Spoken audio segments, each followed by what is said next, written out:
എന്നു തീരുമെൻ്റെ കഷ്ടം ഇനി മഞ്ഞിലേ, അന്നു മാറുമെൻ്റെ ദുഃഖം നിശ്ചയം തന്നെ. എന്നു തീരുമെൻ്റെ കഷ്ടം ഇനി മഞ്ഞിലേ, അന്നു മാറുമെൻ്റെ ദുഃഖം നിശ്ചയം തന്നെ. അന്നു തൻ്റെ ശുദ്ധരൊത്തു പാടിയാർക്കുമേ, അന്നു തൻ്റെ ശുദ്ധരൊത്തു പാടിയാർക്കുമേ.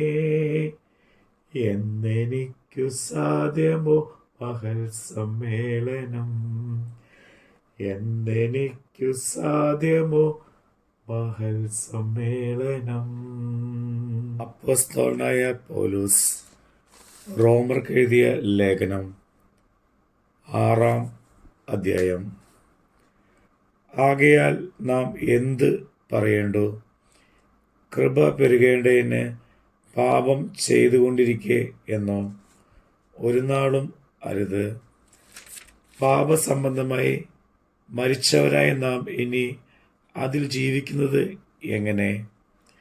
അല്ല, യേശുക്രിസ്തുവിനോട് ചേരുവാൻ സ്നാനമേറ്റവരായി നാം എല്ലാവരും അവൻ്റെ മരണത്തിൻ പങ്കാളികളാകുവാൻ സ്നാനം ഏറ്റിരിക്കുന്നു എന്ന് നിങ്ങൾ അറിയുന്നില്ലയോ? അങ്ങനെ നാം അവൻ്റെ മരണത്തിൽ പങ്കാളികളായി തീർന്ന സ്നാനത്താൽ അവനോടുകൂടെ കുഴിച്ചിടപ്പെട്ടു. ക്രിസ്തു മരിച്ചിട്ട് പിതാവിൻ്റെ മഹിമയിൽ ജീവിച്ചെഴുന്നേറ്റതുപോലെ നാമും ജീവന്റെ പുസ്തകത്തിൽ നടക്കേണ്ടതായിട്ട് തന്നെ അവൻ്റെ മരണത്തിൻ്റെ സാദൃശ്യത്തോട് നാം ഏകീഭവിച്ചവരെങ്കിൽ പുനരുദ്ധാനത്തിൻ്റെ സാദൃശ്യത്തോടും ഏകീഭവിക്കും. നാം ഇനി പാപത്തിന് അടിമപ്പെടാതെ വണ്ണം പാപശരീരത്തിന് നീക്കം വരേണ്ടതിന് നമ്മുടെ പഴയ മനുഷ്യൻ അവനോടുകൂടെ ക്രൂശിക്കപ്പെട്ടു എന്ന് നാം അറിയുന്നു. അങ്ങനെ മരിച്ചവൻ പാപത്തിൽ നിന്ന് മോചനം പ്രാപിച്ചിരിക്കുന്നു. നാം ക്രിസ്തുവിനൂടെ മരിച്ചു എങ്കിൽ അവനോടുകൂടെ ജീവിക്കും എന്ന് വിശ്വസിക്കുന്നു. ക്രിസ്തു മരിച്ചിട്ട് ഉയർത്തെഴുന്നേറ്റിരിക്കയാൽ ഇനി മരിക്കുകയില്ല. മരണത്തിന് അവൻ്റെ മേൽ ഇനി കർത്തൃത്വമില്ല എന്ന് നാം അറിയുന്നുവല്ലോ. അവൻ മരിച്ചത് പാപസംബന്ധമായി ഒരിക്കലായിട്ട് മരിച്ചു. അവൻ ജീവിക്കുന്നതോ ദൈവത്തിന് ജീവിക്കുന്നു.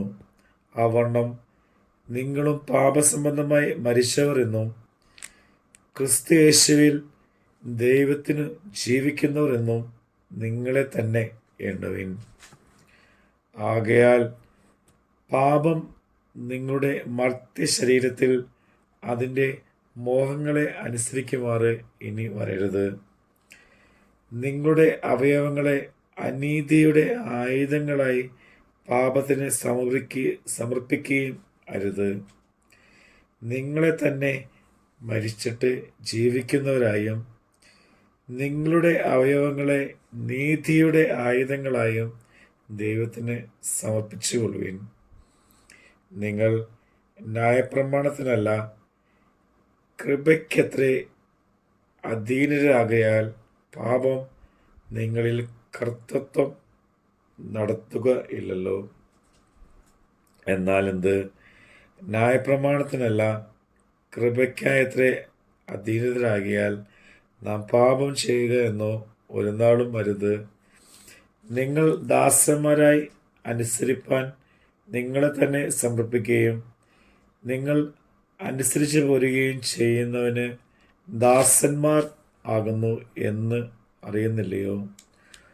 ഒന്നില്ലെങ്കിൽ മരണത്തിനായി പാപത്തിൻ്റെ ദാസന്മാർ, അല്ലെങ്കിൽ നീതിക്കായി അനുസരണത്തിൻ്റെ ദാസന്മാർ തന്നെ. എന്നാൽ നിങ്ങൾ പാപത്തിൻ്റെ ദാസന്മാർ ആയിരുന്നുവെങ്കിലും നിങ്ങളെ പഠിപ്പിച്ച ഉപദേശത്തെ ഹൃദയപൂർവ്വം അനുസരിച്ച് പാപത്തിൽ നിന്ന് സ്വാതന്ത്ര്യം ലഭിച്ചു. നീതിക്ക് ദാസന്മാരായി തീർന്നുകൊണ്ട് ദൈവത്തിന് സ്തോത്രം.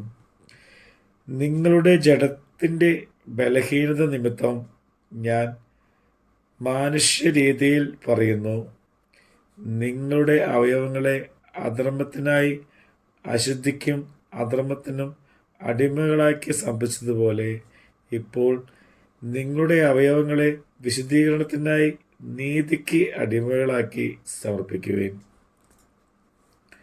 നിങ്ങൾ പാപത്തിന് ദാസന്മാരായിരുന്നപ്പോൾ നീതിയെ സംബന്ധിച്ച് സ്വതന്ത്രമായിരിക്കുന്നുവല്ലോ. നിങ്ങൾക്ക് അന്ന് എന്തൊരു ഫലം ഉണ്ടായിരുന്നു! ഇപ്പോൾ നിങ്ങൾക്ക് ലജ്ജ തോന്നുന്നത് തന്നെ. അതിൻ്റെ അവസാനം മരണമല്ലോ. എന്നാൽ ഇപ്പോൾ പാപത്തിന് സ്വാതന്ത്ര്യം പ്രാപിച്ച് ദൈവത്തിന് ദാസന്മാരായിരിക്കയാൽ നിങ്ങൾക്ക് ലഭിക്കുന്ന ഫലം വിശുദ്ധീകരണവും അതിൻ്റെ അന്തം നിത്യജീവനും ആകുന്നു. പാപത്തിൻ്റെ ശമ്പളം മരണമത്രേ. ദൈവത്തിൻ്റെ കൃപാവരമോ നമ്മുടെ കർത്താവായ യേശു ക്രിസ്തുവിൽ നിത്യജീവൻ തന്നെ. നമ്മുടെ കർത്താവിൻ്റെ വചനമാണ് നമ്മൾ കേട്ടത്. നല്ലവനെ വല്ലഭനെ പൊന്നുകാന്തനെ അല്ലെ തീർക്കാനെന്നു വന്നു ചേർത്തിടുമെന്നെ.